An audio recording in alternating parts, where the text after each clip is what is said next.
ونشهد أن لا إله إلا الله وحده لا شريك له ونشهد أن سيدنا ومولانا وحبيبنا محمدا عبده ورسوله أما بعد فأعوذ بالله من الشيطان الرجيم بسم الله الرحمن الرحيم وإن كنتم في ريب مما نزلنا على عبدنا فأتوا بسورة من مثله وادعوا شهداءكم من دون الله إن كنتم صادقين فإن لم تفعلوا ولم تفعلوا فاتقوا النار التي وقودها الناس والحجارة أعدت للكافرين وبشر الذين آمنوا وعملوا الصالحات أن لهم جنات تجري من تحتها الأنهار كلما رزقوا منها من ثمرة رزقا قالوا هذا الذي رزقنا من قبل وأتوا به متشابها ولهم فيها أزواج مطهرة وهم فيها خالدون صدق الله مولانا العظيم وصدق رسوله النبي الكريم إن الله وملائكته يصلون على النبي يا أيها الذين آمنوا صلوا عليه وسلموا تسليما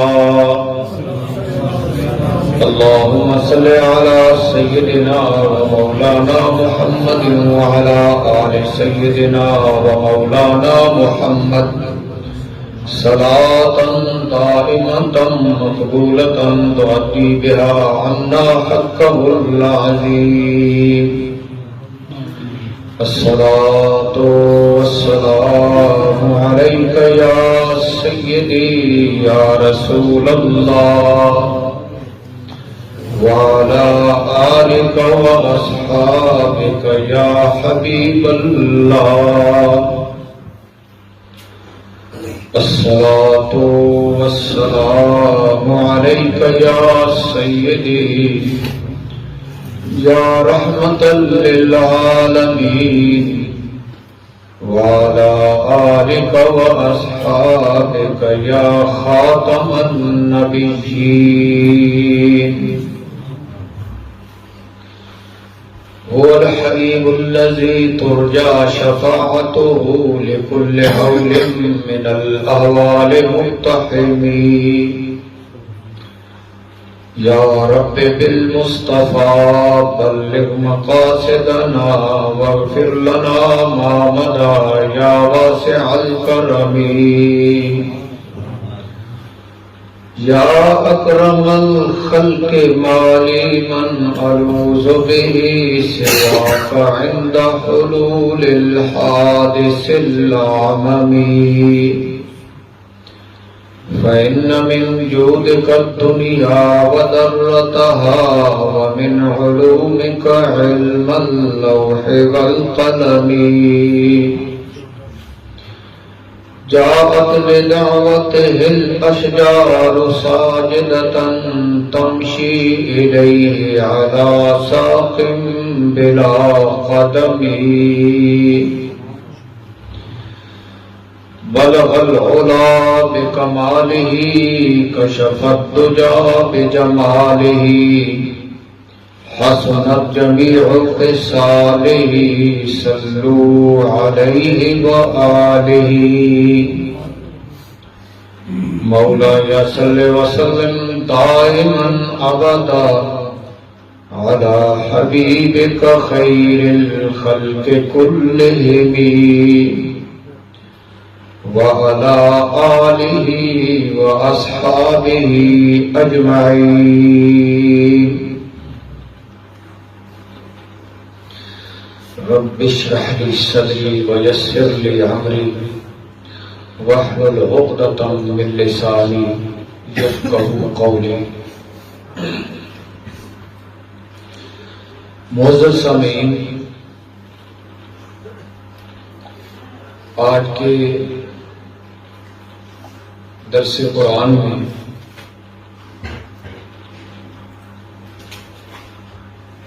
تلاوت کردہ آیات کا ترجمہ اور مفہوم آپ سماعت فرمائیں.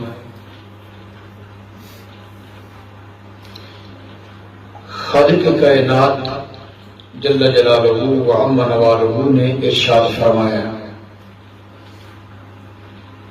جس وقت کے کفار نے یہ بات کی کہ رسول اللہ صلی اللہ تعالی علیہ وسلم کے متعلق کہ جو آپ بیان فرماتے ہیں یہ اپنی طرف سے ہے، اللہ تعالیٰ کی طرف سے نہیں ہے. جب انہوں نے اس قسم کا دعویٰ کیا تو اللہ تعالیٰ نے پھر ان کو یہ ارشاد فرمایا کہ تم یہ کہتے ہو کہ یہ ان کے اپنی طرف سے ہے، اپنی طرف سے، تو پھر تمہارا دعویٰ یہ ہے کہ تم یہ کہتے ہو کہ ہم جیسے ہیں. اب یہ بات تفصیل میں آئے گی. دعویٰ تمہارا یہ ہے کہ ہم جیسے ہیں، اور پھر یہ کہتے ہو کہ یہ انہوں نے خود بنایا ہے. جب تمہارا دعویٰ بھی یہ ہے، تمہارا دعویٰ یہ ہے، تم یہ کہتے ہو کہ یہ ہم جیسے ہیں اور یہ خود بناتے ہیں، تو پھر جو کلام یہ ارشاد فرماتے ہیں ذرا اس جیسا کلام تم بناؤ تو صحیح. جبکہ تم بڑے فصیح و بلیغ ہو، بڑے قصیدے لکھتے ہو، بڑے کلام لکھتے ہو، تو پھر اپنے دعوے کے اوپر کوئی عملی طور پر دلیل تو لاؤ. وہ یہ ترجمہ اس میں یہ بات ہے. خالق کائنات جل جلالہ نے ارشاد فرمایا، وَإِن كُنتُمْ فِي رَيْبٍ مِّمَّا نَزَّلْنَا عَلَىٰ عَبْدِنَا فَأْتُوا بِسُورَةٍ مِّن مِّثْلِهِ. اور اگر تمہیں کچھ شک ہو اس میں جو ہم نے اپنے اس خاص بندے پر اتارا، اگر تمہیں شک ہے اس میں جو ہم نے اپنے بندے خاص پہ اتارا، اس میں اگر تمہیں شک ہے تو اس جیسی ایک صورت تو لے آؤ. بات بن جائے گی تمہاری. تمہارا دعویٰ ہے کہ خود بناتے ہیں، فَأْتُوا بِسُورَةٍ مِّن مِّثْلِهِ، اس جیسی ایک صورت لے آؤ. وَادْعُوا شُهَدَاءَكُم مِّن دُونِ اللَّهِ، اور اللہ کے سوا اپنے سب حمایتوں کو بلا لو. جتنے حمایتی تمہارے ہیں سب کو بلا لو. تمہیں کھلا چیلنج ہے. جتنے بھی تمہارے بڑے بڑے فصیح و بلیغ لوگ ہیں سب کو بلا لو، سب کو اکٹھا کرو اور لے آؤ اس جیسی صورت. اگر تم سچے ہو اپنے دعوے میں. تو جب کوئی شخص دعویٰ کرتا ہے تو پھر اس پہ لازم ہو جاتا ہے کہ اپنے دعوے کی وہ دلیل ڈالے. جو سچا بندہ ہوتا ہے وہ اپنے دعوے پر دلیل دیتا ہے، اور جو جھوٹا ہوتا ہے جب اس کے پاس دلیل نہیں ہوتی تو پھر وہ لڑنے پر، جھگڑنے پر، جھٹلانے پر، بہتان تراشی پہ اتر آتا ہے. فَإِن لَّمْ تَفْعَلُوا وَلَن تَفْعَلُوا، خالق کائنات جل جلالہ نے ارشاد فرمایا پھر اگر تم اس جیسی صورت نہ لا سکو، اور ہم فرمائے دیتے ہیں کہ ہرگز نہ لا سکو گے، ساتھ ان کو یہ چیلنج بھی ہو گیا کہ اگر تم نہ کر سکو، اور یہ بھی ہے کہ تم کر بھی نہیں سکو گے، ایسی صورت لا بھی نہیں سکو گے، تو پھر اس آگ سے ڈرو جس کا ایندھن آدمی اور پتھر ہے۔ اب ان کو بتا دیا گیا ہے کہ تم یہ کام نہیں کر سکو گے، جب نہیں کر سکو گے تو پھر اس آگ سے ڈرو کہ جو منکر ہیں وہ آگ میں جائیں گے، جہنم کی آگ سے ڈرو۔ وَعِدَّتْ لِلْكَافِرِينَ، کافروں کے لیے وہ تیار کیا، پھر اس آگ سے تم ڈرو۔ وَبَشِّرِ الَّذِينَ آمَنُوا وَعَمِلُوا الصَّالِحَاتِ، کفار کے ذکر کے بعد اب مومنین کا ذکر آتا ہے۔ پیارے محبوب، ایمان والوں کو اور اچھے عمل کرنے والوں کو خوشخبری بھی سنا، ان کے لیے تو جہنم کی آگ ہے، لیکن جو ماننے والے ہیں، ایمان والے، اعمال صالح والے، ان کو خوشخبری سنا دو کہ ان کے لیے جنتیں ہیں، باغات ہیں، جس کے نیچے نہریں جاری ہیں، دودھ کی نہریں، شہد کی نہریں، پانی کی نہریں، پاکیزہ شراب کی نہریں۔ کلما رزقوا منہا من ثمرۃ رزقا، جب انہیں ان باغوں میں سے کوئی پھل کھانے کو دیا جائے گا تو وہ کہیں گے قالوا ھذا الذی رزقنا من قبل، یہ تو وہی پھل ہے جو پہلے بھی ہمیں دیا گیا تھا۔ وَأُتُوا بِهِ مُتَشَابِهًا، ملتا جلتا پھل ان کو دیا جائے گا۔ وَلَهُمْ فِيهَا أَزْوَاجٌ مُطَهَّرَةٌ، اور ان کے لیے ان جنتوں میں، ان باغات میں صاف ستھری بیویاں بھی ہوگی۔ وَهُمْ فِيهَا خَالِدُونَ، اور وہ اس میں ہمیشہ رہیں گے۔ جب کوئی نعمت ہوتی ہے بندے کو خطرہ ہوتا ہے کہ چلی نہ جائے، تو فرمایا کہ وہ نعمتیں ہمیشہ بھی رہیں گی۔ ان آیتوں میں کفار کا ذکر اور مومنین کا ذکر ہے۔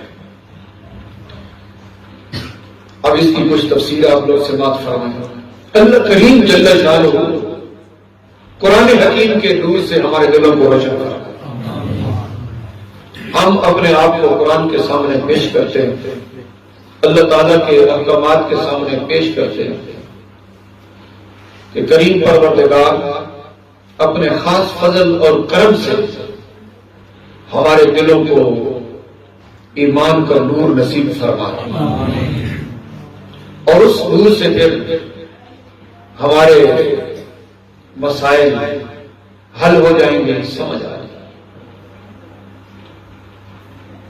اللہ تعالیٰ کے فضل کے ماں سوا بندے کو جہان میں کچھ نہیں مل سکتا، نہ کتاب سے نہ بیان سے۔ لیکن جس وقت بندہ طالب ہو جاتا ہے اللہ تعالیٰ کے دربار سے، طلب کرتا ہے، تو خالق کائنات پھر اس کو عطا فرماتا ہے۔ تو طلب ضروری ہے۔ ان آیات بینات کے تحت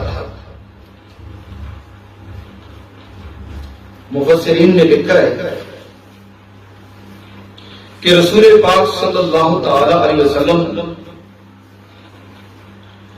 خود لکھا نہیں کرتے تھے، اگرچہ آپ لکھنا جانتے تھے لیکن لکھتے نہیں تھے کہ یہ کفار یہ نہ کہیں کہ یہ سوچتے رہتے ہیں اور پھر لکھ کر ہمارے سامنے لے آتے ہیں۔ لکھنا جاننے کے باوجود اللہ پاک نے لکھنے سے روک رکھا تھا، اور جب کاتب لکھتا تھا تو نبی پاک علیہ السلام بتاتے تھے کہ اس کو اس طرح لکھو، اس کو اس طرح لکھو۔ با کو بسم اللہ کی با کو یہ لمبا کرو، میم کو گول کرو، لکھنا بتاتا تھا، خود نہیں لکھتے۔ تو اب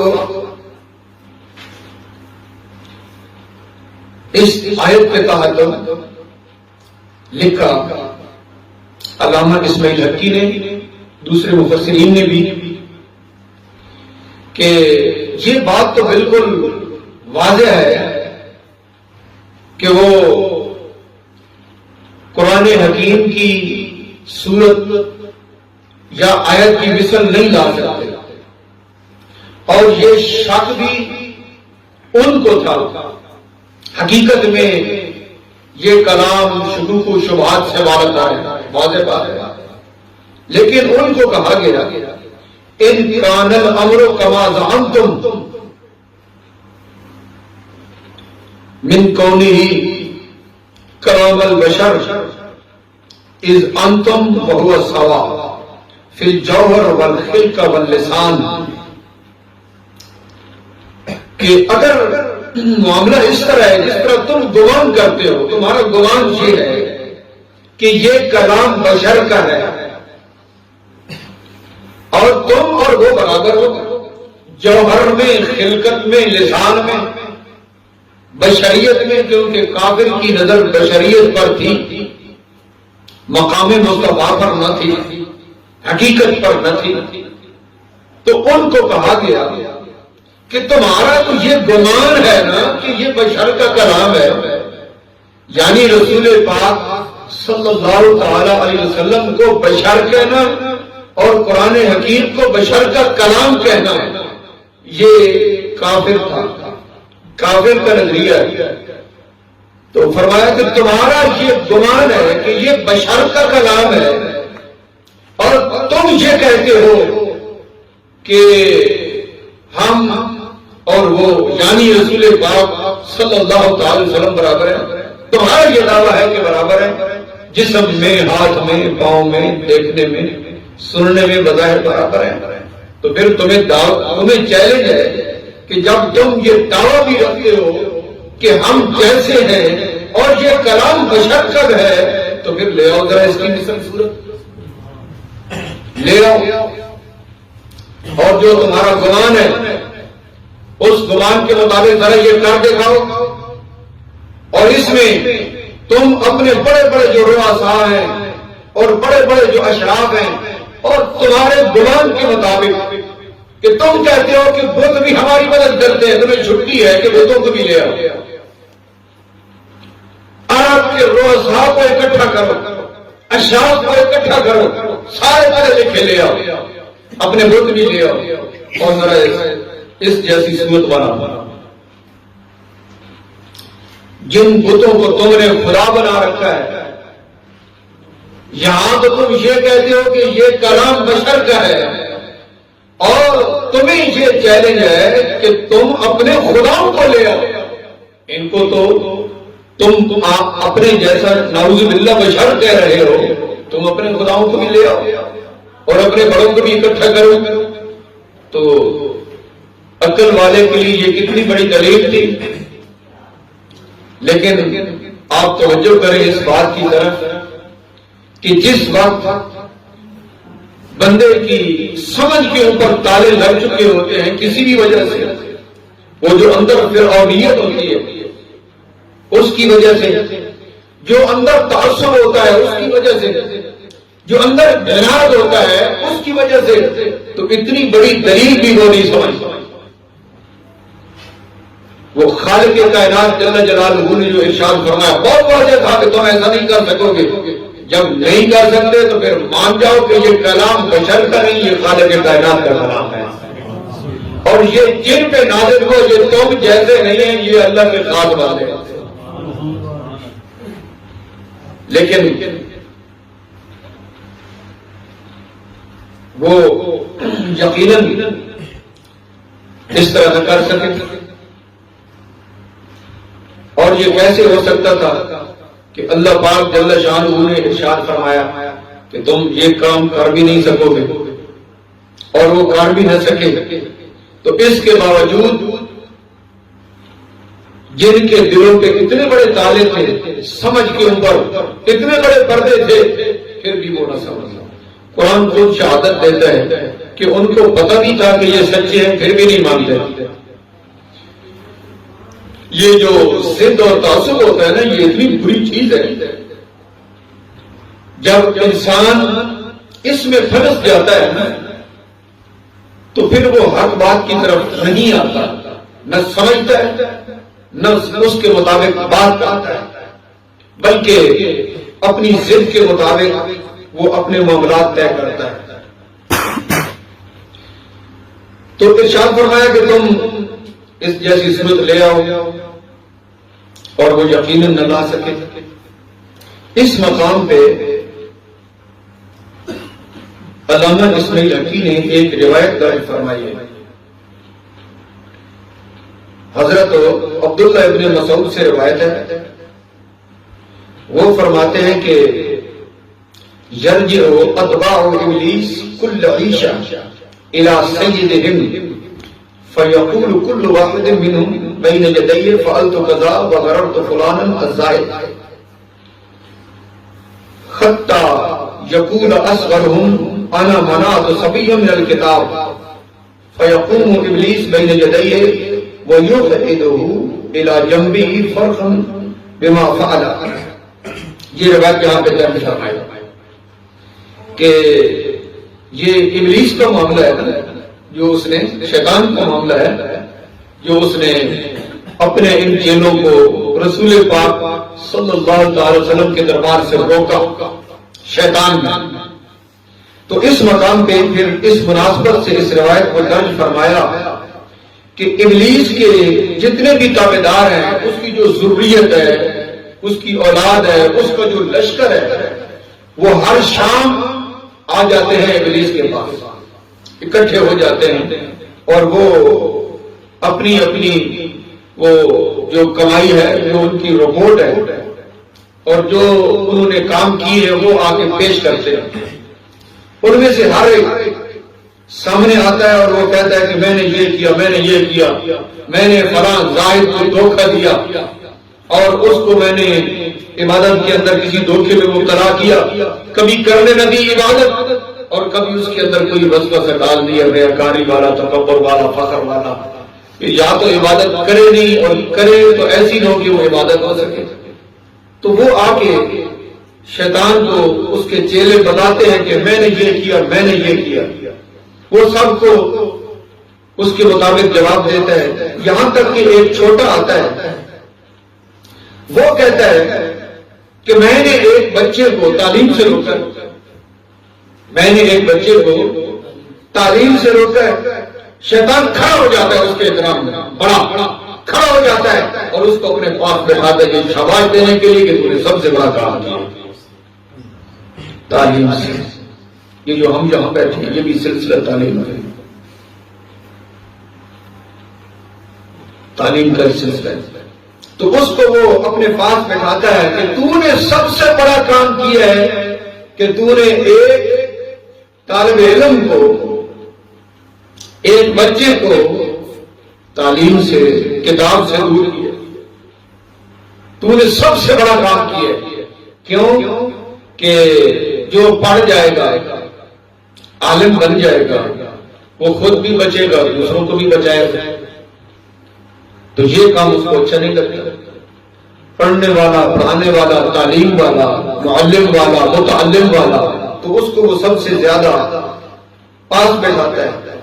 اب لکھتے ہیں علامہ اسماعیل حقی کی حکماء نے کہا ہے، حق الولد علی ابویہ الثلاثہ، اسی مقام پہ لکھا ہے کہ اولاد کے جو حقوق ہیں والدین پر، وہ 3 ہیں۔ والدین کی بھی ذمہ داری ہے، اور پھر بچوں کے اوپر بھی جو فرائض وغیرہ لازم ہوتے ہیں، جب وہ سمجھدار ہو جاتے ہیں تو ہر ایک کے حقوق ہیں۔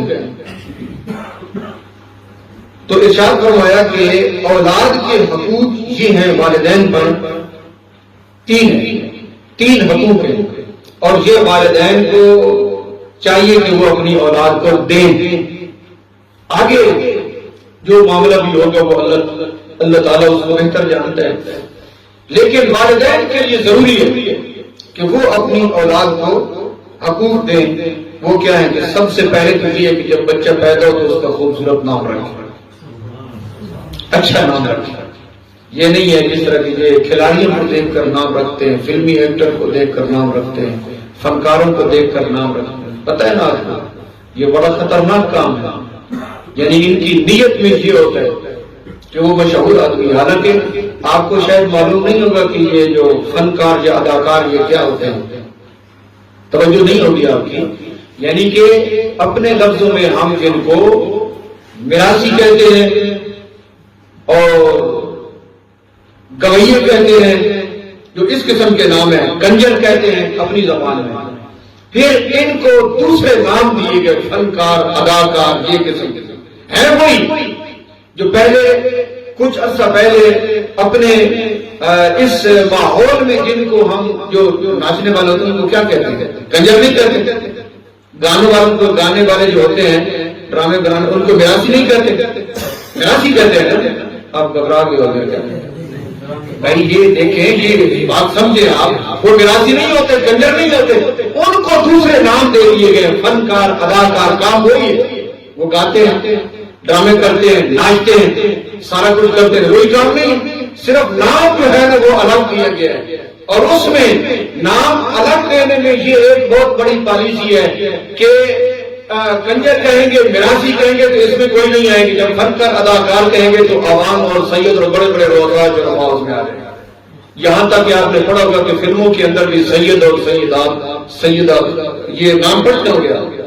ابھی میں نہیں لیتا, جس میں عورتیں بھی سید ہوتی ہیں, فلاں سیدہ, فلاں سیدہ, فنکارہ, اداکارہ, یہ ہوتے نہیں.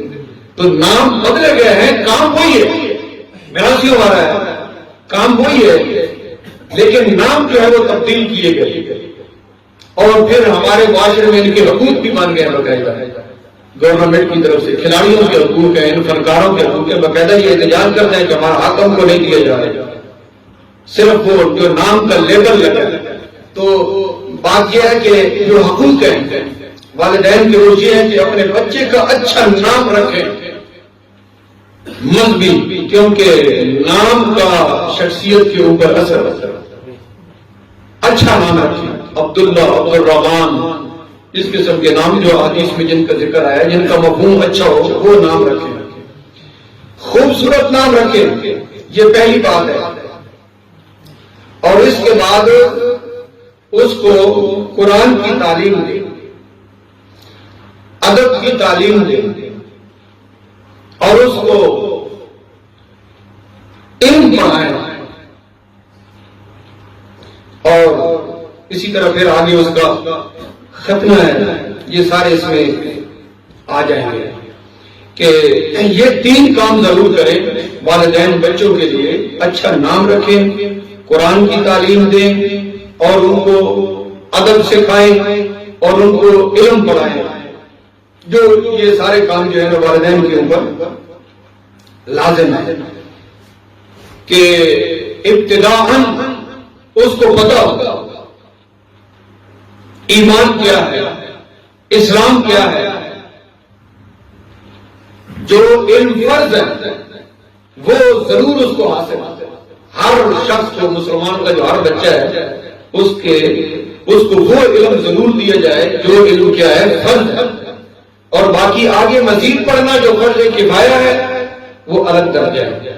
ایمان کے بارے میں, اسلام کے ارکان کے بارے میں, عبادات کے جو معاملات ہیں, آداب جو ہیں, اخلاقیات جو ہیں, اور جو غلط معاملات ہیں, جو منہیات ہیں شرع شریف جن سے روکا گیا ہے, جھوٹ ہے, حسد ہے, تکبر ہے, غیبت ہے, چوری ہے, یہ جتنے بھی چیزیں ہیں, یہ فرض ہے کہ اپنے بچوں کو بتایا جائے کہ ہم مسلمان ہیں, ایمان یہ ہے, اسلام کے ارکان یہ ہے, یہ کام اچھے ہیں, آپ نے کرنے ہیں, سچ بولنا ہے, انصاف کرنا ہے, ادب کرنا ہے, اور یہ دوسرے جو غلط کام ہے ان سے آپ نے روکنا ہے. یہ فرض ہے, یہ علم فرض ہے. ہمارے معاشرے میں اس کا علم نہیں ہے لوگوں کو کہ فرض کون سا علم ہے.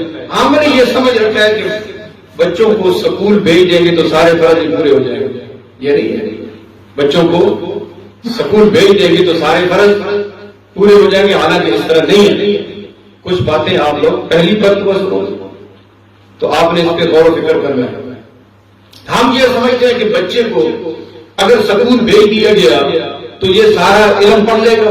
حالانکہ سکول میں یہ بات نہیں ہوتی. سکول میں، سکول کی کتابوں میں وہ ایک فن ہے، وہ علم نہیں ہے۔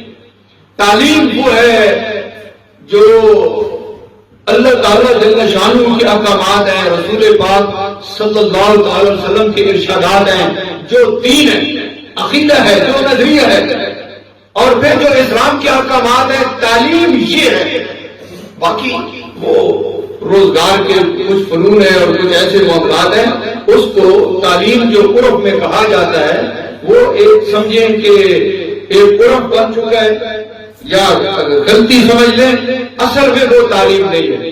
اس میں بہت سی باتیں ایسی ہوتی ہیں جو شریعت کے ساتھ ٹکرا رہی ہوتی ہیں، اور غیر محسوس طریقے سے ہمارے اندر وہ ایسا ایسا آ جاتا ہے، یہاں تک کہ یہ جو لوگ دین سے بے خبر ہوتے ہیں، صرف سکول کالج کے پڑھے ہوئے ہوتے ہیں، آپ دیکھو گے کہ یہ دین اسلام کے اوپر اعتراض کرتے ہیں، تم یہ کام کیوں کرتے ہو، وہ کام کیوں کرتے ہو۔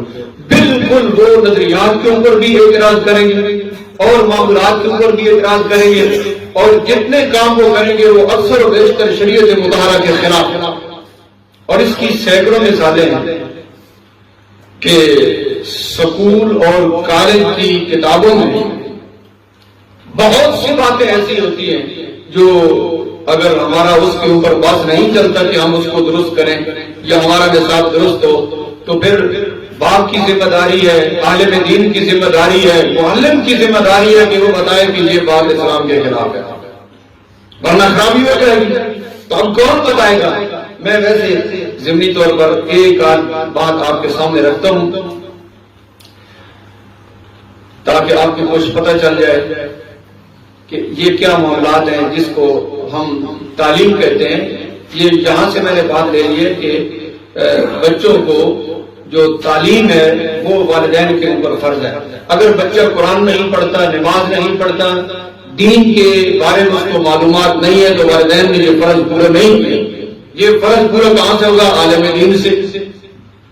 عالم دین سے یہ فرض پورا ہوگا کہ جو فرض عین ہے اس کے لیے مسلمان کے ہر بچے کو عالم دین کے پاس جانا پڑے گا، ہر بچے کو، اور باپ کو بھی عالم دین کے پاس آنا پڑے گا کہ وہ جو اپنی بچی کو گھر جا کے بات پڑھائے گا، جو بچی باپ کے پاس تو آ نہیں سکتی، لہذا باپ جو ہے وہ عالم دین سے پوچھ کر گھر جا کے اپنی بچی کو بتائے گا کہ یہ علم تیرے لیے پڑھے، یا پھر کوئی معلمہ اس کو بتائے گی کہ یہ دین اسلام ہے، پھر ہمارا معاشرہ سدھرے گا۔ تو جب ہمارا ایرا ہی ٹھیک نہیں ہے، پہلی نیند ہی ٹھیک نہیں ہے، ہم نے سمجھا کہ بچہ سکول چلا گیا، وہ بیچارہ تو سکول گیا، پینٹ شرٹ ٹائی، اس نے سمجھا کہ شاید یہی دین ہے، اسے تو یہ سمجھا، اس کو کسی نے نہیں بتایا کہ بچوں یہ اسلام کا لباس نہیں ہے، کافر کا ہے، لیکن ہم مجبور ہیں کہ انہوں نے یہ وردی بنا رکھی ہے، اب اس سے کوئی بچے تو یہ بہت بڑی بات ہے، اور اگر کوئی نہیں بتا کہ یہ دین نہیں ہے، یہ اسلام نہیں ہے، لباس ہمارا وضع کرتا یہ دین نہیں ہے، یہ اسلام نہیں ہے، اور جو وہاں پڑھتے ہو اس کو بھی چیک کیجیے۔ اب یہ دیکھیں، یہ 10ویں جماعت کا مطالعہ پاکستان ہے۔ بعض لوگ ہمارے یہاں مدرسے میں آتے ہیں، وہ کہتے ہیں کہ جناب تم قرآن پڑھا رہے ہو درس نظامی، لیکن تعلیم بھی ہے، تعلیم بھی ہے۔ تو دیکھیں ہمارا معاشرہ، تو جو قرآن پڑھتے ہیں، جو دین پڑھتے ہیں، قرآن حدیث فقہ پڑھتے ہیں، وہ تعلیم نہیں ہے۔ تو ہم نے بتا دیا ان کو کہ ہمارے پاس تو صرف قرآن ہے، حدیث ہے، فقہ ہے، جس کو تم تعلیم کہتے ہو وہ ہمارے پاس ہے۔ تو اب یہ دیکھیں، میں تھوڑا سا پڑھتا ہوں، اس کے اندر بہت زیادہ معاملات ہیں، لیکن تھوڑا سا آپ کا جو وقت ہے اس اندازے سے۔ اب یہ سبق چل رہا ہے آبادی کی صنفی بناوٹ، صنفی امتیاز اور اس سے متعلقہ مسائل اور ان کا حل۔ جو سکول نہیں پڑھو، کوئی یہ نہ کہے گا کہ یہ سکول نہیں پڑھو، یہ سکول کا سبق بھی ہم نے اپنے درس قرآن میں شروع کر دیا، یہ میٹرک پاس تو ہو جائیں گے۔ یہ مطالعہ پاکستان ہے۔ آپ یہ لکھتے ہیں جناب، لمبا چوڑا مضمون ہے، لیکن میں اس کو اختصار کے ساتھ پڑھتا ہوں جہاں سے آپ کو آسانی سے سمجھ آ جائے۔ آپ یہ کہتے ہیں کہ انسانی معاشرے میں عورت اور مرد میں جنس کی بنیاد پر تفریق کرنا صنفی امتیاز کہلاتا ہے. یہاں سے یہ مضمون شروع ہو رہا ہے. اس کی آپ میں سے کسی کو بھی سمجھ نہیں آئے گی کہ اس نے کیا کہا ہے اور یہ کیا کہنا چاہتا ہے. اس جملے میں کیا ہے کوئی ایم اے پاس بھی مجھے نہیں بتا سکتا کہ اس جملے کا کیا معنی ہے. یقین کریں دوبارہ پڑھتا ہوں. انسانی معاشرے میں عورت اور مرد میں جنس کی بنیاد پر تفریق کرنا صنفی امتیاز کہلاتا ہے. یہ ایک جملہ ہے. اچھا میں آسانی کی طرف آگے جاتا ہوں. ترقی کرنا اور آگے بڑھنا انسان کی صفت میں شامل ہے. یہاں سے آپ کو سمجھ آئے گی. وہ بات نہیں ورنہ میں آپ کو سمجھاتا کہ اس جملے میں کیا کچھ پڑا ہے. ترقی کرنا اور آگے بڑھنا انسان کی صفت میں شامل ہے. اب اس انسان میں مرد بھی آ گئے, عورتیں بھی آ گئی. ترقی کرنے میں یہ سب شامل ہے. اب دوسرا جملہ, وقت کے ساتھ ساتھ رسم و رواج بدلتے رہتے ہیں. وقت کے ساتھ ساتھ رسم و رواج بدلتے رہتے ہیں. دین نہیں, رسم و رواج. یہ رسم و رواج ہے. یہ آگے آپ پڑھیں گے کہ پہلے عورتیں گھروں میں بیٹھتی تھی, آپ اب دفتروں میں آ گئی ہیں. تو پہلے رسم و رواج وہ تھے, پھر جب ترقی ہوگی تو عورتیں باہر آ گئی. پہلے یہ ذہن تھا کہ گھر کا نظام عورتیں چلائیں اور باہر کا نظام مرد چلائیں, اور غیر مرد غیر عورت کو نہ دیکھے اور غیر عورت غیر مرد کو نہ دیکھے. یہ پہلے کا ایک رواج تھا, اب رواج بدل چکا ہے. جو قرآن حکیم میں ہے, کل للمومنین یغضوا من ابصارہم, مومن مردوں کو کہہ دو کہ وہ اپنی نظروں کو نیچے رکھے. پہلے تو یہ ہے کہ عورت باہر آئے گی نہیں, اگر کوئی آ بھی نہیں ہے ضرورت کے پیش نظر تو مرد اس کو نہ دیکھے, وہ اپنی نظروں کو نیچے رکھے. وَقُلْ لِلْمُؤْمِنَاتِ یغضضن من ابصارہن, اور عورتوں کو کہہ دو, اول تو انہوں نے باہر آنا نہیں ہے لیکن اگر آ بھی گئی ہیں تو اپنی نظروں کو نیچے رکھیں, کسی غیر مرد کو نہ دیکھیں اور کوئی مرد کسی عورت کو نہ دیکھیں. اب دیکھنا جناب کہ وقت کے ساتھ ساتھ رسم و رواج بدلتے رہتے ہیں. میں نے تھوڑی سی تشریح کی, آپ کو آنے والی عبارت تب سمجھ آئے گی. یہ اتنی مشکل عبارتیں ہیں کہ یہ عام بندہ سمجھ نہیں سکتا. کبھی کسی ٹیچر نے اس پہ نوٹس نہیں لیا ہوگا, پروفیسر نے نوٹس نہیں لیا ہوگا. اور میں اگر آپ کو نوٹس بتاؤں الف انار بے بکری سے تو آپ حیران ہو جائیں. وہاں سے اگر نوٹس لینا ہم شروع کریں ایم اے تک تو آپ حیران ہو جائیں گے کہ اس قوم کو کون سا سبق پڑھایا جاتا ہے. جس کو الف سے اللہ پڑھانا تھا اس کو الف انار کیوں پڑھایا جا رہا ہے, اس کے اندر کیا ہوا. اچھا اب معاشرے میں توجہ رکھنا, میں نے یہ جو حاشیہ لگایا پھر آپ کو جو جملہ سمجھ آئے گا ورنہ نہ آتا. اب معاشرے میں مردوں اور عورتوں کو ترقی کے مساوی مواقع میسر ہیں. سمجھ آ گیا آپ کو. رسم و رواج بدلتے رہتے ہیں. پہلے یہ پرانے لوگ تھے جو کہتے تھے کہ عورتیں مردوں کے پاس نہ آئیں, مرد عورتوں کے پاس نہ جائیں اور الگ الگ رہیں, کوئی پردے کا نظام تھا. لیکن اب معاشرے میں مردوں اور عورتوں کو ترقی کے مساوی مواقع میسر ہیں. ایک ہی دفتر میں مساوی ہیں, عورت بھی بیٹھی ہے مرد بھی بیٹھا ہے. بس کے اندر وہ بھی ہے, کنڈکٹر بھی ہے, ہوائی جہاز کے اندر بھی ہے, اور آگے سب آپ سنیں گے. میں آپ کو یہ تفصیل بیان کرتا ہوں تاکہ جملے مشکل ہیں آپ کو سمجھ آ رہے ہیں. اب دیکھیں مزید کیا کہتے ہیں. صنفی بنیاد پر ہونے والے ہر طرح کے امتیاز کی نفی کی جاتی ہے. اب وہ پہلا جملہ آپ کو سمجھ آئے گا. پہلا جملہ جو تھا جہاں سے میں نے شروع کیا, میں نے کہا آپ کو سمجھ نہیں آ سکتا, کہ کہا کہ انسانی معاشرے میں عورت اور مرد میں جنس کی بنیاد پر تفریق کرنا یہ ایک صنفی امتیاز کہلاتا ہے. لیکن صنفی بنیاد پر ہونے والے ہر طرح کے امتیاز کی نفی کی جاتی ہے. کوئی بنیاد نہیں کہ یہ مرد بیٹھے ہیں جہاں عورتیں نہ آئیں, وہاں عورتیں ہیں مرد نہ جائیں. یہ صنفی امتیاز اب ترقی کی دور میں ختم ہو چکا ہے. جس اسلام میں یہ منع کیا گیا ہے کہ عورت مسجد کے اندر بھی نہ آئے, وہ صنفی امتیاز تھا. لیکن اب وہ صنفی امتیاز کیا کہتے ہیں, ختم ہو چکا ہے. اب یہ مضمون آگے چل رہا ہے, بہت آگے چل رہا ہے. لیکن میں نے ایک سطر آپ کے سامنے پڑھنی. آپ دیکھیں کہ ہمارے ہاں بیٹیوں کی تعلیم و تربیت سے متعلق سوچ میں بڑی روشن خیال تبدیلی واقع ہوئی ہے. صنفی امتیاز بھی ختم ہو گیا اور ایک روشن خیالی بھی پیدا ہوئی ہے. ہوں دیکھنا روشن خیالی کے آگے وہ قدامت پسند گھرانے پرانے ذہن بڈھے بابے جڑے آتے ہیں کہ عورتیں گھر باہر گھرے نے کام کریں. نہیں، ان کا عورت کی نوکری لگ جائے گی، مرد کی نوکری نہیں ہوگی. یہ بیچارہ گھر میں برتن صاف کرے گا اور جناب والا گھر کی صفائی کرے گا جو ان کی عورت پڑھ کر وہ دفتر میں لگ گئی ہے. مرد کو نوکری ملی نہیں ہے، اب اس نے دفتر میں جانا ہے اور گھر کا کام مرد نے کرنا ہے. وہ قدامت پسند گھرانے جو کبھی یہ سوچ بھی نہیں سکتے تھے کہ ان کی بیٹیاں ڈاکٹر یا استاد بننے کے علاوہ کوئی اور پیشہ اختیار کر سکتی ہیں، آج ان کی بچیاں وکیل، انجینئر، فیشن ڈیزائنر، سیاستدان، ایئر فورس میں پائلٹ، سول سروس آفیسر، فوج میں آفیسر، میڈیا میں اینکر پرسن کے طور پہ اپنی صلاحیتوں کے جوہر دکھا رہی ہے. اپنی صلاحیتوں کے جوہر دکھا رہی ہے جو گھروں میں پڑی تھی بچیاں اور جن کے وہ قدامت پسند ذہن والے سوچ بھی نہیں سکتے تھے کہ ہماری بچی میں دہلی سے باہر جائے گی. آج ان کی بچی غیر مردوں سے بڑے اعتماد کے ساتھ انٹرویو لے رہی ہے، آنکھ میں آنکھ ڈال کے بات کر رہی ہے. تم کس دور کی بات کرتے ہو کہ عورت جو ہے وہ شرما جائے مرد کے سامنے اور مرد جو ہے وہ عورت کے پاس بیٹھ نہ سکے؟ وہ تو قدیم بات تھی، اب جدید دور آ چکا ہے.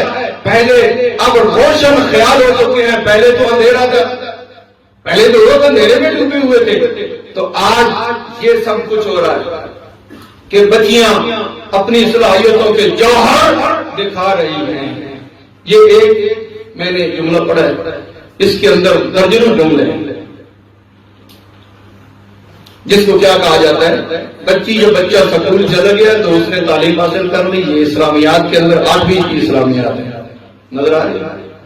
اس اسلامیات کے اندر جو اسلام لکھا ہوا ہے وہ کسی اور وقت میں انشاءاللہ ساتھ ساتھ اب سکول کی تعلیم بھی شروع کرتے ہیں. درس قرآن میں ساتھ ساتھ آپ لوگ matric, F A, B A, M A بھی ہو جائیں گے.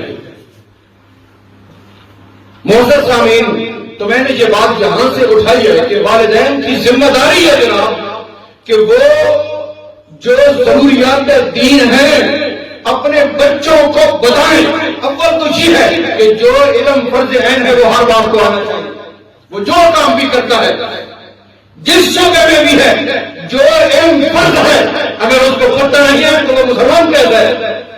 اسے اپنے ایمان کے بارے میں پتہ نہیں ہے، اسلام کے احکام کے بارے میں پتہ نہیں ہے، منہیات کے بارے میں پتہ نہیں ہے تو وہ کیسا مسلمان ہے. لیکن اگر اسے پتہ نہیں ہے تو وہ اپنے بچوں کی تربیت میں عالم دین سے رابطہ کر کے ان سے پڑھائے کہ ایسا نہ ہو کہ ہمارا بچہ سکول میں جا کر بے دین ہو جائے اور واپس آئے تو ہمارے لیے ایک پریشانی بن جائے. پہلے اس کو دیندار بناؤ تاکہ معاشرے میں رہتے ہوئے اس کو پتہ چل جائے کہ یہ غلط ہے اور یہ ٹھیک ہے، اور جو غلط ہے اس کو چھوڑتا جائے گا اور جو ٹھیک ہے اس کو اپناتا جائے گا. یہ پہلا درجہ ہے بچنے کا جو آپ کے ذہنی اس درجے کے حوالے سے میں بات کر رہا ہوں، ورنہ معاملہ اس سے بہت آگے ہے. وہ اگر میں بیان کروں تو آپ کی سمجھ سے بالاتر ہو جائے گا. یہ اس کا پہلا جو درجہ ہے نا اور نیچے درجہ ہے، اس سے اوپر دوسرا، تیسرا، چوتھا اور آگے بہت جو ہے نا وہ کامل درجے بھی ہیں. لیکن میں فی الحال اتنا ہی آپ کو عرض کر کے اس پہ اتفاق کرتا ہوں کہ اپنے بچوں کو قرآن کی تعلیم سکھانا یہ والدین کی ذمہ داری ہے، دین سکھانا یہ ذمہ داری ہے.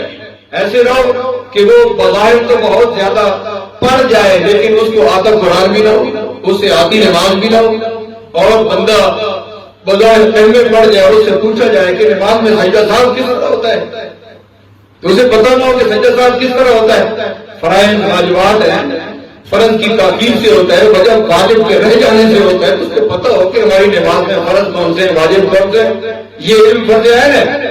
اگر اس کو معلوم نہیں ہے تو باپ بھی مجرم ہے اور بیٹا بھی مجرم ہے، اسے پتہ ہی نہیں ہے. کہ نماز کے فرائض کون سے ہیں اور اس کے واجبات کون سے ہیں، تاکہ جب نماز پڑھے تو اسے پتہ چلے، جس طرح کہ روزے کے بارے میں اس کو پتہ ہو کہ کھاؤں گا اور پیوں گا تو روزہ ٹوٹ جائے گا۔ اب جہاں پتہ ہو کہ یہ غلطی کروں گا تو نماز ٹوٹ جائے گی، اور یہ غلطی کروں گا تو صحیح حساب سے یہ غلطی پوری ہو جائے گی، اور اس غلطی میں صحیح حساب پڑتا نہیں ہے، یہ علم فرض عین ہے۔ تو جو قوم فرض عین سے ہی معلوم ہو اسے اور دین کیسے سمجھ آئے گا؟ معزز سامعین کرام، یہ میں نے ایک تنبیہ کر دی اور اس طرف اس حدیث سے کچھ وضاحت آپ کے سامنے پیش کر دی۔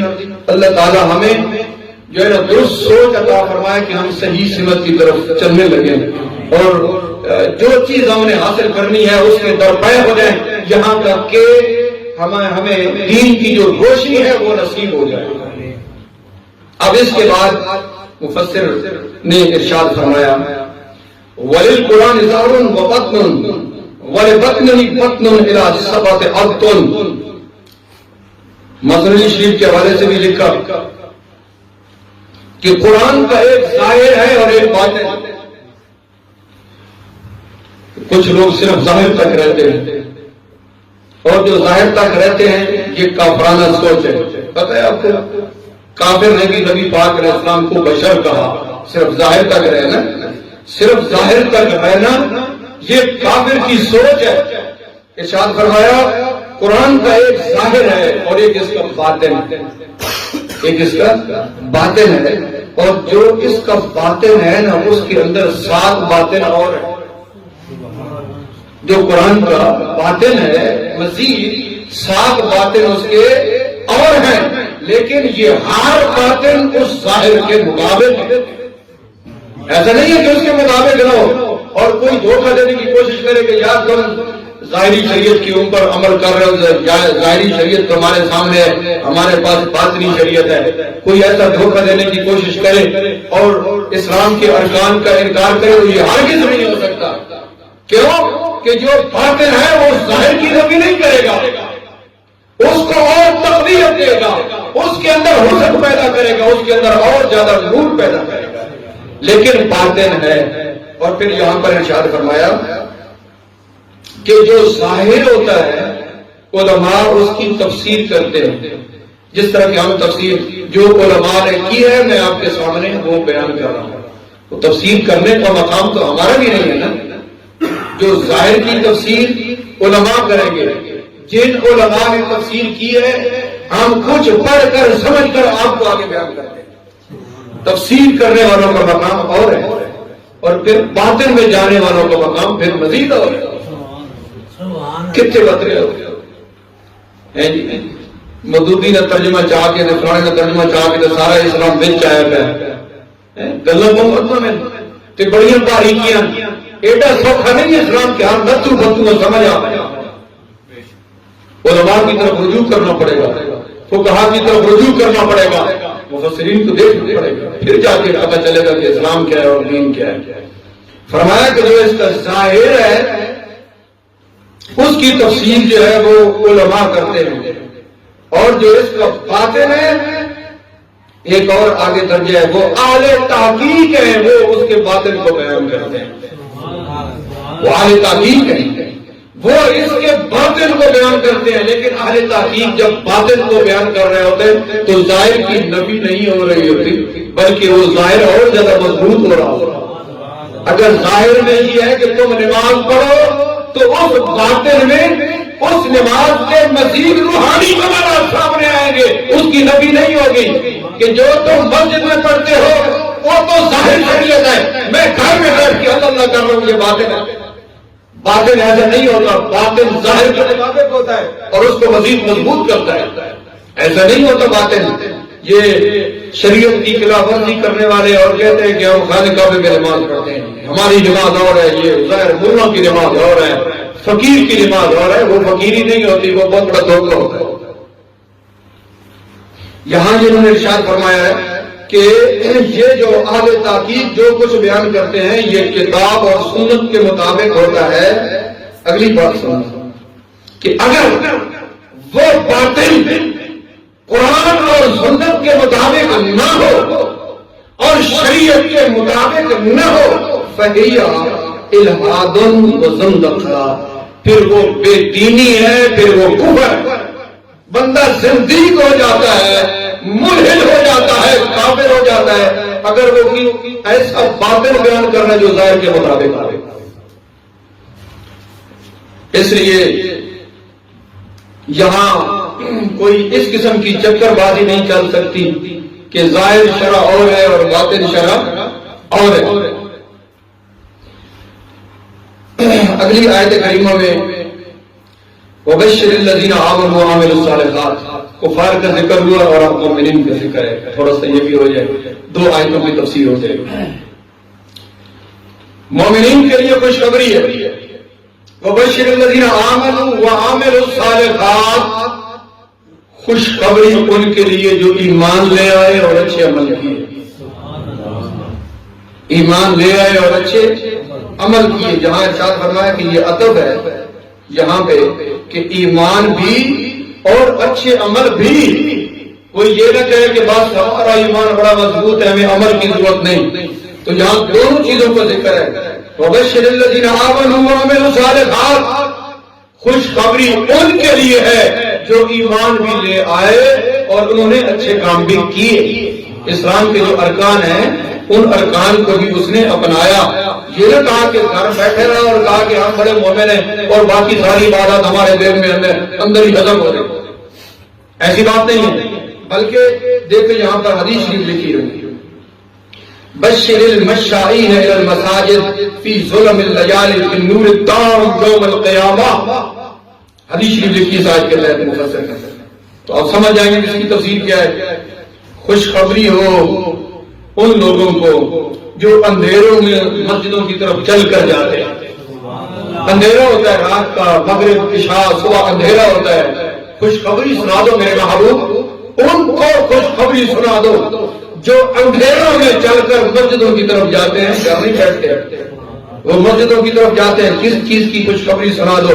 قیامت والے دن ان کو ایک نور نصیب ہوگا جس نور کی روشنی میں وہ قیامت والے دن بھی چلیں گے۔ جب اندھیرا ہوگا، جب پریشانی ہوگی، جو دنیا میں چل کر مسجد کی طرف جاتے ہیں اس کے بدلے میں قیامت والے دن ان کو نور نصیب ہوگا۔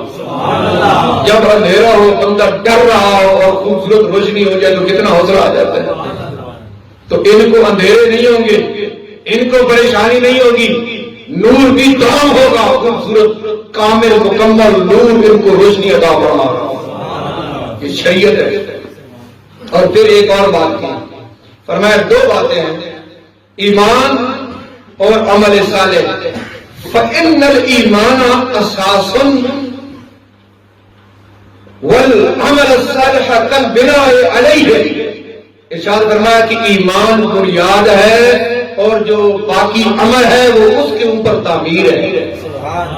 بنیاد کے اوپر تعمیر نہ ہو تو کوئی معنی نہیں بنتا، اور تعمیر کے نیچے بنیاد نہ ہو تو پھر بھی کوئی معنی نہیں بنتا۔ مفسر یہ بتانا چاہتا ہے اگر ایمان نہیں تو نماز روزہ بھی نہیں، ایمان ہے تو پھر ارکان چاہیے، اور ارکان ہے تو پھر اسلام اور دین چاہیے، پھر دین بھی چاہیے۔ اور آپ کو پتا ہے کہ ایمان کس چیز کا نام ہے؟ ایمان مضبوط عقیدہ جس کے اندر کوئی شک اور تردد نہ ہو۔ اگر شک آ جائے، تردد آ جائے تو پھر ایمان نہیں رہتا، ایمان نہیں رہتا۔ دیکھیے توجہ رکھنا آپ ان دونوں چیزوں کی طرف۔ وَبَشِّرِ الَّذِينَ آمَنُوا وَعَمِلُوا الصَّالِحَاتِ، خوشخبری ان کے لیے جو ایمان لے آئے اور اچھے عمل کیے۔ ایمان بنیاد ہے، بنیاد ہے، اور اچھے جو عمل ہے وہ اس کے اوپر پھر عمارت ہے۔ تو دونوں چیزیں ضروری ہیں، عمارت کے لیے بنیاد ضروری ہے اور بنیاد کے اوپر عمارت ہو تو بنیاد کو کیا کریں؟ اس میں کچھ تفصیل ہے، بہرحال میں یہاں پہ اس مقام پہ اتنا کافی ہے کہ سمجھنے کے لیے یہ کافی ہے۔ یہاں ارشاد فرمایا کہ طلب الجنت بالعمل حال الصفحاء، جو کہتا ہے کہ میں مومن ہوں میرے لیے یہی کافی ہے، عمل کی ضرورت نہیں۔ ارشاد فرمایا حال الصفحاء، یہ بے وقوف اور بے عقل لوگ ہیں جو کہتے ہیں ہمیں عمل کی ضرورت نہیں ہے، صرف ایمان ہی کافی ہے، یہ بے وقوف ہے، یہ بے عقل ہے، یہ دین سے دور ہے. اللہ پاک فرماتا ہے جنت میں داخلے کا سبب عمل صالح ہے. یہ کس طرح کہتا ہے کہ مجھے عمل کی ضرورت نہیں؟ اس کے بعد پھر جنتوں کی تفصیل ہے کہ اللہ تعالیٰ نے بڑی جنتیں 8 جنتیں بنائی ہیں. ہر جنت کو جہاں پر انہوں نے بیان فرمایا کہ کتنی خوبصورت ہے، کتنی اعلیٰ ہے، اور اس جنت کا کیا مقام ہے. وہ پاکیزہ شراب کی نہریں، دودھ کی نہریں، شہد کی نہریں، پانی کی نہریں، یہ سب ان کا یہاں پہ وہ ذکر موجود ہے. اب میں ایک بات کرتا ہوں اور اس آیت کی تفسیر کو پھر یہاں پہ روک دیں گے کہ ارشاد فرمایا کہ جنت میں ان کو اللہ تعالیٰ پاک بیبیاں عطا فرمائے گا جنت میں. اور جو پاک بیبیاں ہیں نا، ایک تو یہ ہے کہ سب جنتیوں کے حالات وہاں پہ یہ ہوں گے کہ جتنے بھی جنتی ہیں وہ جوان ہوں گے، صحت مند ہوں گے، کھائیں گے پیئیں گے، لیکن ان کو پیشاب وغیرہ نہیں آئے گا. یہ حدیث میں پہلے دروس میں یہ بات بڑی تفصیل سے آ چکی ہے پہلے درس کے اندر کہ جنتیوں کو جنت میں پیشاب نہیں آئے گا، بول و براز نہیں ہوگا. اللہ تعالیٰ کے فضل و کرم سے جو نور کھائیں گے پیٹ میں جا کر بھی نور ہی رہے گا. خوشبودار پسینہ آئے گا، خوشبودار ڈکار آئے گا، جو کھائے وہ ختم. ہر جنتی جو جنت میں کھائے گا پیے گا اس کا حال یہی ہوگا. ایسی پاکیزہ وہاں پہ زندگی ہوگی، ایسا پاکیزہ وہاں پہ نظام ہوگا. تو یہاں ارشاد فرمایا کہ جبکہ سب جنتیوں کی یہ حالات ہیں تو وہ جو پاک بیویاں ہوں گی وہ بھی ساری خرابیوں سے بالکل مبرہ ہوگی. یہاں پہ جو میں آپ کو عرض کرنا چاہتا ہوں کہ باقی اور صاف میں تقریباً سب برابر ہیں، لیکن یہاں پر فرمایا وَسُوءِ الْخُلْقِ وَمَيْلِ الطَّبْعِ إِلَىٰ غَيْرِ الْأَزْوَاجِ وَغَيْرِ ذَلِكَ. مرد کی یہ غیرت ہوتی ہے کہ اس کی عورت کسی کو دیکھے تک نہیں. مرد کی کیا ہوتی ہے؟ یہ غیرت ہوتی ہے. اب میں یہ نہیں کہتا کہ اب معاشرہ بے غیرت ہو چکا ہے، اب تو اپنی عورت کو خود دفتر میں بٹھا کے آتا ہے کہ غیروں کو یہ دیکھیے اور غیر اس کو دیکھیں. ایسے نہیں ہے، ایسے ہے کہ نہیں ہے؟ تو یہاں اب تو معاشرہ اس کو ترقی کہہ رہا ہے نا کہ جس کی بیٹی دفتر میں کام کرے گی اس کے لیے رشتے بھی زیادہ ہیں. بھائی بڑے ترقی کر گئے ہیں، وہ تو بڑے دفتر میں کام کر رہی ہے جی. تو سینکڑوں بندوں کو غیروں کو وہ دیکھتی ہے، غیر اس کو دیکھتے ہیں. تو جو عیب تھا شریعت مطہرہ میں ہمارے اس نظام نے اس کو ترقی کر دیا، برابر کر دیا. کہا کہ آپ جو ہے نا روشنی کا دور آ گیا، ترقی کا دور آ گیا. میں صرف تھوڑا سا آپ کو دستک دی ہے کہ ماحول کس طرف جا رہا ہے اور ہمیں کس طرف جانا چاہیے. یہ تفصیل اس میں صرف دستک دی ہے کہ ہم تھوڑا سا سوچیں کہ ہم مسلمان ہیں. خاص ہے ترکیب میں قوم رسول ہاشمی ہے جی. مسلمان کا مقام اور مسلمان کا نظام اور ہے، کافر کا نظام اور ہے. کافر کا اور نظام ہے، مسلمان کا اور نظام ہے. مسلمان کو سوچنا چاہیے کہ ہمیں کیا کرنا چاہیے اور کیا نہیں کرنا چاہیے. وہاں جو ارشاد فرمایا کہ کن عیبوں سے عورتیں پاک ہوگی، ان میں سے ایک عیب جو میں آپ کو بتانا چاہتا ہوں وہ یہ ہے کہ غیروں کی طرف طبیعت کا میلان ان میں نہیں ہوگا. صرف جو شوہر ہے ان کا میلان طبیعت صرف شوہر کی طرف ہوگا، کسی اور کی طرف نہیں ہوگا. معلوم یہ ہوا کہ عورتوں کا اپنے شوہر کے علاوہ اگر دوسروں کی طرف میلان ہو جائے تو یہ عیب ہے جس عیب کو اس دور میں عیب نہیں سمجھا جاتا.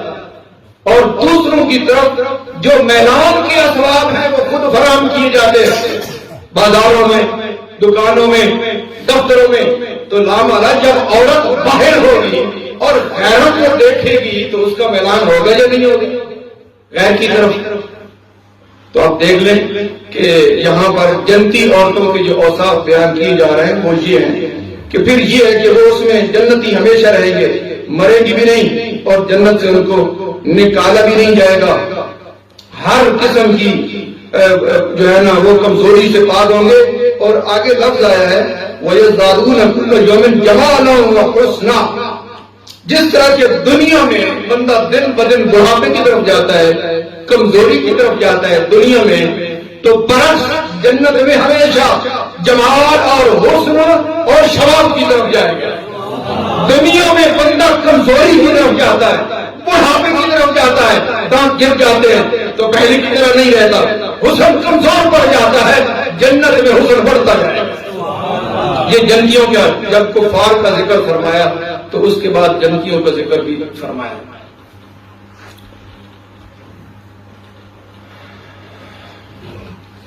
یہ تو آپ کا کام ہے۔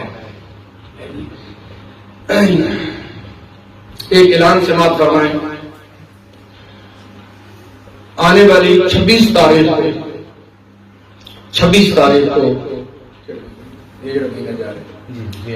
بروز بدھ ہمارے مدرسہ شمس المدارس ثانویہ رضیہ میں سالانہ جلسہ ہے۔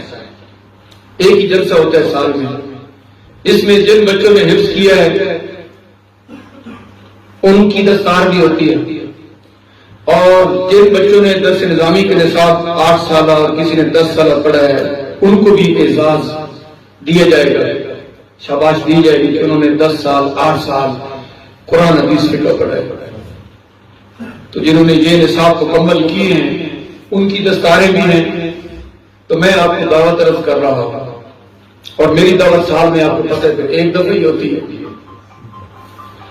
تو آپ سب حضرات کو دعوت ہے کہ خود بھی آپ تشریف لائیں اور اپنے دوست احباب کو بھی دعوت دیں، اور جس ادارے میں یہ دینی خدمات ہم سر انجام دے رہے ہیں اس ادارے کو دیکھیں، اس کے ساتھ تعاون کریں، اس کے حالات واقعات جو ہے اپنی نظر میں رکھیں کہ یہ دین کا کام ہے، سب کو اس کی طرف جو ہے وہ محبت کرنی چاہیے اور اس کی طرف توجہ کرنی چاہیے کہ یہ دین کی ذمہ داری اس دور میں یہ بہت مشکل ہو چکا ہے۔ میں آپ کو بتاؤں تو اس میں یہ ضروری ہے کہ ہم دلچسپی لیں، جب دلچسپی لیں گے تو اللہ تعالیٰ مشکلات کو آسان فرمائیں گے۔ یہ عزیز کہتے ہیں آپ کے متعلق، سب کے متعلق، کہ آپ لوگ خود آتے ہو اپنے ساتھ دوست احباب کو نہیں لاتے ہو، تو خود بھی آؤ تو ساتھ دوست احباب کی بھی لاؤ، کہ اتنا بڑا درس قرآن ہوتا ہے تو اس میں زیادہ سے زیادہ بھائی فائدہ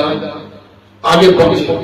تو ٹھیک ہے، یہ اچھی بات کی انہوں نے، میں بھی یہ آپ کو عرض کرتا ہوں کہ آپ جب تشریف لاتے ہو تو آگے دوست احباب کو مزید دعوت دو۔ الحمدللہ کوئی یہ نہ کوئی فخر اور نہ کوئی ایسی بات میرے ذہن میں ہے، جس کو درس قرآن کہتے ہیں وہ یہاں ہی ہوتا ہے کہ آپ سے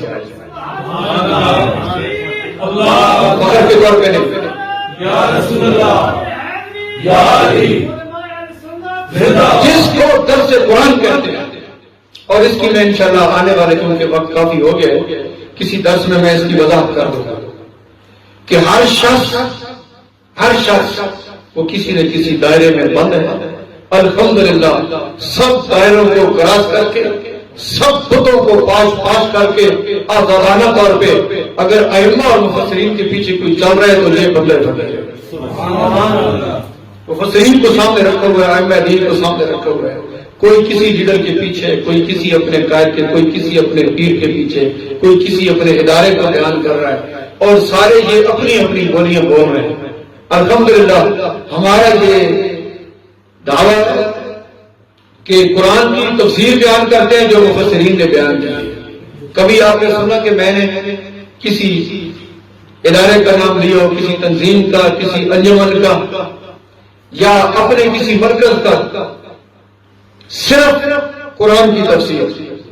مقصد یہ ہے کہ جو قرآن کی روح ہے اور جو قرآن کا نور اور جو قرآن کی ہدایت ہے وہ لوگوں تک پہنچے۔ اور ہم یاد رکھنا، یہ اجمال آ گیا سامنے، جس گروہ بندی میں ہم ہیں، چاہے وہ سیاسی گروہ بندی ہے یا مذہبی گروہ بندی ہے، ہم اس کو ناپسند کرتے ہیں۔ یقین کریں، سیاسی جتنی بھی جماعتیں ہیں، ہم مذہبی طور پہ ان کو یہ پیغام دیتے ہیں کہ اگر ملک کے تم خیر خواہ ہو تو اپنے اختلافات کو ختم کر کے ایک پلیٹ فارم پہ اکٹھے ہو جاؤ۔ سب سیاسی جماعتیں، اب مذہب والوں کو تو کہتے ہیں سب کہ فرقہ واریت، لیکن کتنی فرقہ واریت سیاست میں کسی مقام پہ نہیں ہے۔ اسمبلی کا حال آپ دیکھ لیں، وہاں بازو بھی لوگوں کے ٹوٹ رہے ہیں یا نہیں ٹوٹ رہے، بازو بھی لوگوں کے ٹوٹ رہے ہیں، اتنا اختلاف ہوتا ہے اور آپ کو چیف سے ہاتھ سنے بندہ حیران ہو جاتا ہے کہ یہ مسلمانوں کی اسمبلی ہے. تو ہم یہ کہتے ہیں کہ سارے اختلافات کو بلا کر اور جو اسلام کا طریقہ ہے، اسلام کا طریقہ یہ ہے کہ سمجھدار لوگ، دین کو سمجھنے والے، سیاست کو سمجھنے والے خاص لوگ اپنا ایک جو حاکم ہے اس کو منتخب کریں. الیکشن اور ووٹ یہ غیر شرعی نظام ہے. اگر تم ملک کے لیے مخلص ہو تو سارے جتنے بھی سیاسی جماعتیں ہیں اپنی اپنی سیاست کو بھول جاؤ اور اپنے اس ملک کو مضبوط کرنے کے لیے سب ایک ہو جاؤ، ایک کسی ایک نام کے اندر آ جاؤ اور پھر ان تمام کو دیکھا جائے گا، ان میں سے جو صلاحیت رکھتا ہے خاص لوگ اس کو منتخب کر کے حاکم بنائیں گے. اسلام کا یہ طریقہ ہے. اور جو مذہبی فرقہ واریت ہے اس کو بھی ہم کہتے ہیں کہ امام اعظم ابو حنیفہ کے سائے پہ سارے اکٹھے ہوئے. الحمدللہ تعالی فرقہ واریت کے خاتمے پر اور فرقہ واریت کے خلاف جو جہاد ہم کر رہے ہیں وہ جواب میں کوئی بھی نہیں کر رہا. ہر شخص وہ اپنے گروہ کی طرف لانے کی کوشش کرتا ہے، اپنے گروپ کی طرف لانے کی کوشش کرتا ہے. ہم سیاسی اور مذہبی طور پر بھی ایک پلیٹ فارم کی طرف بلانے والے لوگ ہیں اور اس حوالے سے جو علماء نے ضابطہ فراہم کیا ہے وہ بھی الحمدللہ ہمارے پاس موجود ہے. اس ضابطے کے تحت تم اکٹھے ہو سکتے ہو. جب ہمارے امام موجود ہیں، جب ہمارے مقتدا، امام اور مقتدا بننے کی ضرورت نہیں ہے، ہم ان کے سائے میں اکٹھے ہو جائیں تو یہ فرقہ واریت مذہبی بھی ختم ہو جائے گی، سیاسی بھی ختم ہو جائے گی. تو مختصر طور پہ تو ہم نے یہ ساری فرقہ واریت کے خاتمے کا ایک مختصر اجمالی لائحہ عمل دے دیا. تفصیلی بھی انشاءاللہ آپ کے سامنے بیان کریں گے.